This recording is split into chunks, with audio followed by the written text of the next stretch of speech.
Hello সবাইকে, কেমন আছো তোমরা সবাই? আশা করছি তোমরা সবাই খুব ভালো আছো আর আমিও খুব ভালো আছি। অনেক দিন বাদে চলে এসেছি দিদিভাইয়ের রান্নাঘরে। তো রাত্রের ডিনারে দিদিভাই পনিরের একটি নতুন রেসিপি বানিয়েছিল। চলো ঝটপট দেখে নিই দিদিভাই কীভাবে পনিরের নতুন রেসিপিটা বানিয়েছিল। প্রথমে পনিরটাকে টুকরো টুকরো করে কেটে নিয়েছে, তার মধ্যে দিয়ে দিয়েছে পরিমাণ মতো চালের গুঁড়ো, হলুদ গুঁড়ো, লঙ্কার গুঁড়ো, জিরে গুঁড়ো, নুন আর আদা আর টমেটোর পেস্ট দিয়ে খুব ভালোভাবে সব কিছু মিশিয়ে 10 থেকে 15 মিনিটের জন্য মেখে রেখে দিয়েছিলাম।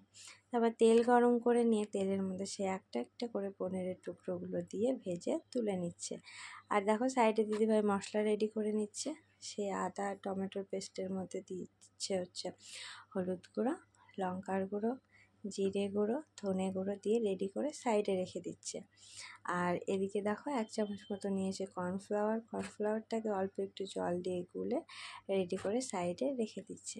এবার পনিরগুলো ভাজা হয়ে গেলে কড়ার মধ্যে দিয়ে দিয়েছে টমেটো আর ক্যাপসিকাম।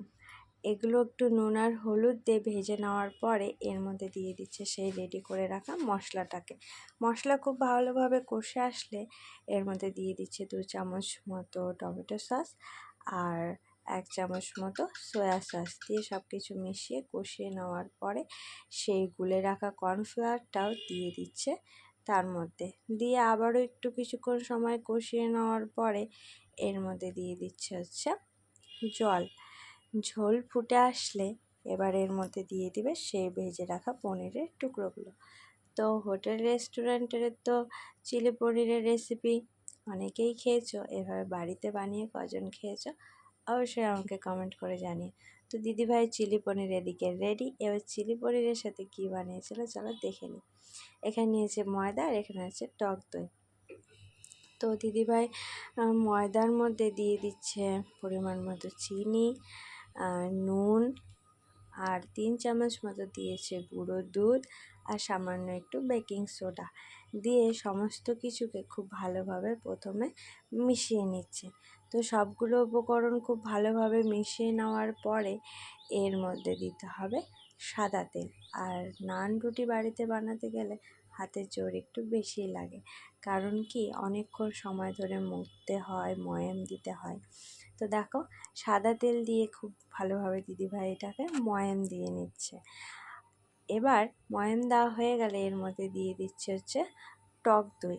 টক দইটাতে যেন কোনো রকম জল না থাকে, পুরো যেন একদম দানা দানা দইটাই থাকে। তো দই দেওয়ার পরে দিদিভাই এটাকে আবারও খুব ভালোভাবে মেখে দেবে।